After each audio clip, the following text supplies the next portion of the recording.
Any advice on protein for vegans so I can lose fat like I used to?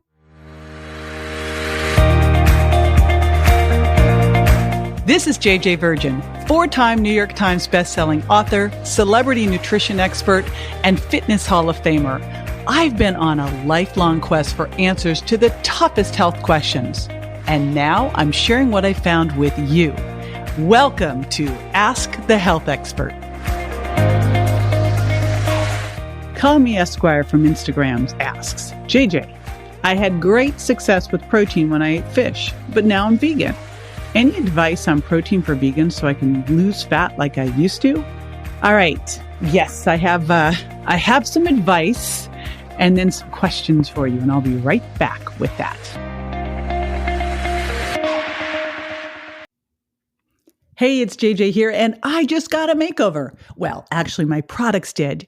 But I want to have you celebrate with me, so I'm doing a makeover contest where you can win over $3,000 of products, programs, and time with me. To enter, go to jjvirgin.com/contest. All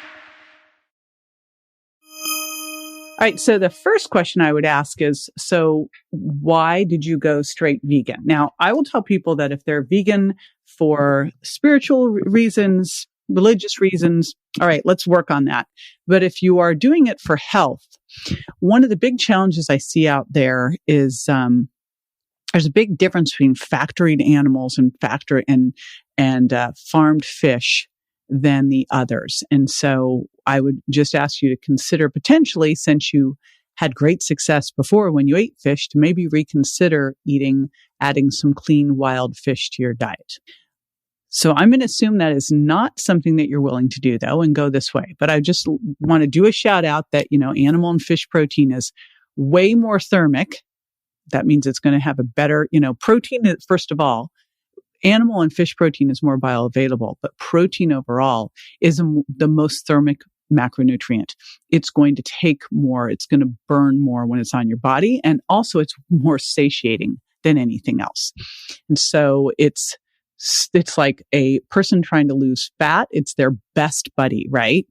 So if that you are not going to be eating any animal or fish protein, here's what I want you to think about. Because one of the challenges is all the other protein is going to come with fat, like nuts and seeds and avocado, or with carbs, like grains, quinoa, wild rice, right? And legumes, like lentils.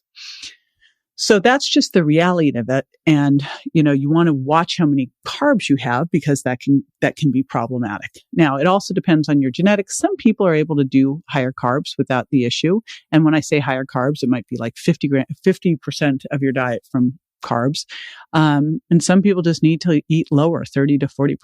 I'm one of those people that does better on lower carbs. So what I would tell you is if you are devoted to being a vegan, that I would absolutely incorporate protein powder into your meals. So I'd use at least once a day, and I do this anyway. Once a day, do a vegan protein powder, because that's an easy way to get a good hit of protein without the added fat and carbs. Now, let's say that you're doing, and I'll give example, like I have a plant-based protein powder. It has about 22 grams of protein per serving. Then you could use a flaxseed milk that's got a protein boost in it. Between those two things, you could be right at 30 grams right there. Simple. And, if you add a little freshly ground flaxseed meal, something like that, you could even push it up a little higher. So easy enough to get it in one of your meals by using a protein powder. And then the rest of the time, just make sure that you're getting some of the more protein-rich plant sources like nuts and seeds and lentil and quinoa.